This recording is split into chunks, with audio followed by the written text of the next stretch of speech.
Setelah meninggalnya Gajah Mada pada tahun 1364, Hayam Wuruk yang telah memimpin Majapahit sejak tahun 1350, menghadapi berbagai tantangan dalam melanjutkan warisan besar patih yang legendaris itu. Gajah Mada telah berhasil memperluas kekuasaan Majapahit hingga mencapai puncak kejayaannya. Tetapi tanpa sosoknya yang karismatik, stabilitas kerajaan mulai goyah. Hayam Wuruk dikenal sebagai raja yang bijaksana dan visioner. Ia berusaha meneruskan kebijakan luar negeri yang proaktif, menjaga hubungan baik dengan kerajaan-kerajaan tetangga, dan memperkuat angkatan bersenjata. Salah satu langkah awalnya adalah mengadakan pernikahan politik dengan putri dari kerajaan Bali untuk menjalin aliansi dan menghindari konflik. Dengan strategi ini, Hayam Wuruk tidak hanya memperkuat posisi Majapahit, tetapi juga menjaga kedamaian di wilayah sekitar. Masa pemerintahan Hayam Wuruk ditandai dengan kemajuan pesat dalam ekonomi dan perdagangan. Ia mengarahkan Majapahit untuk mengendalikan jalur perdagangan yang strategis, menarik pedagang dari Tiongkok, India, dan Arab.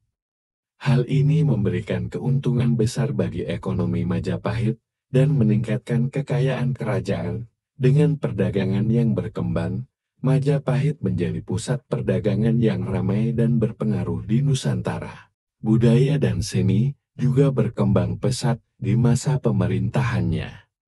Hayam Wuruk dikenal sebagai pelindung seni dan sastra. Ia mendorong lahirnya berbagai karya seni, termasuk sastra, arsitektur, dan seni pertunjukan.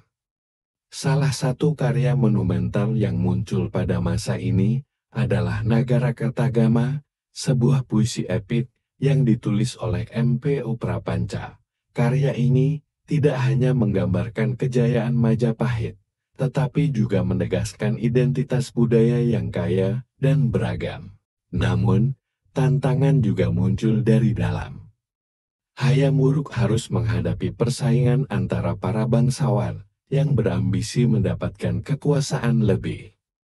Pertikaian internal ini seringkali mengganggu stabilitas politik. Untuk mengatasi hal ini, Hayam Wuruk menerapkan kebijakan cerdas dengan memperkuat struktur pemerintahan dan mempromosikan pejabat yang loyal dan mampu untuk menduduki posisi strategis. Sementara itu, ancaman dari luar juga mulai terasa. Kerajaan-kerajaan Islam di pesisir utara Jawa, seperti Demak, mulai menunjukkan kekuatan mereka. Dengan meningkatnya pengaruh Islam dan perkembangan perdagangan, posisi Majapahit sebagai kekuatan dominan mulai terancam. Hayam Wuruk berusaha menjaga tradisi Hindu-Buddha yang menjadi identitas Majapahit, tetapi perubahan sosial dan politik yang terjadi tidak bisa diabaikan. Setelah kematian Hayam Wuruk pada tahun 1389, situasi semakin rumit. Penggantinya, Wikramawardhana, dihadapkan pada berbagai masalah, baik dari dalam maupun luar. Pemberontakan dari kalangan bangsawan dan tantangan dari kerajaan-kerajaan Islam menjadi beban berat. Meskipun Wikramawardhana berusaha untuk melanjutkan warisan Hayam Wuruk, situasi yang semakin memburuk membuat Majapahit sulit untuk mempertahankan kekuasaannya. Kekuasaan Majapahit semakin tergerus seiring dengan meningkatnya ancaman dari Demak dan kerajaan-kerajaan Islam lainnya.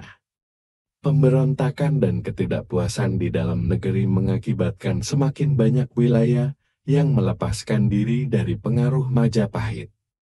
Akhirnya, pada abad ke-15, Majapahit mengalami kemunduran yang signifikan, menandai berakhirnya kejayaan kerajaan yang pernah menjadi kekuatan besar di Nusantara. Warisan Hayam Wuruk tetap hidup dalam berbagai aspek budaya dan sistem pemerintahan yang ia bangun.